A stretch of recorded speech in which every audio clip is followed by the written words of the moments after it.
Créer un meeting en ligne, c'est facile grâce au service d'Oxygena. La première étape, c'est de se loguer dans Plesk à votre compte hébergé chez nous. Chaque adresse email hébergée sous votre compte permet d'accéder à l'interface d'administration des meetings. Dans mon cas, je vais utiliser une adresse email préexistante, ici l'adresse meeting. Je me rends désormais sur l'interface d'administration des meetings, à savoir à l'adresse meet.cloudox.ch. Si je scrolle sur le bas, j'ai une option de login. J'utilise ici mon adresse email ainsi que le mot de passe correspondant. J'arrive désormais dans l'interface d'administration. Première étape, créer un meeting. J'entre ici le nom de mon meeting et un mot de passe administrateur qui me permet de démarrer ou arrêter mon meeting.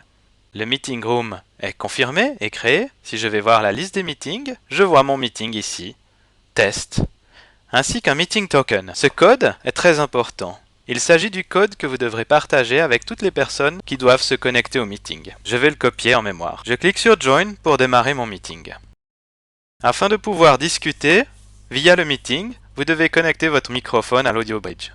Une fois connecté, votre meeting est prêt. Vous voyez ici la liste des utilisateurs. En l'état, je suis le seul connecté. Et ici sur la droite, chatter en public ou avec un utilisateur en particulier. La zone centrale est la zone de présentation. Vous pouvez soit partager votre écran, soit uploader un document. Ce que je vais faire ici. Je vais uploader un document PDF.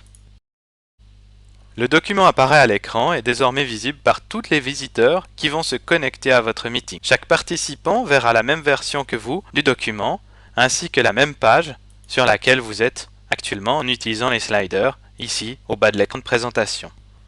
Désormais, regardons ce que cela donne si l'on est un participant. Le participant se connecte à la même adresse que vous, à savoir meet.cloudox.ch, et va utiliser le token que vous avez partagé avec lui. Il clique ensuite sur Join, définit son name et clique sur Join. Il connecte son microphone à l'Audio Bridge.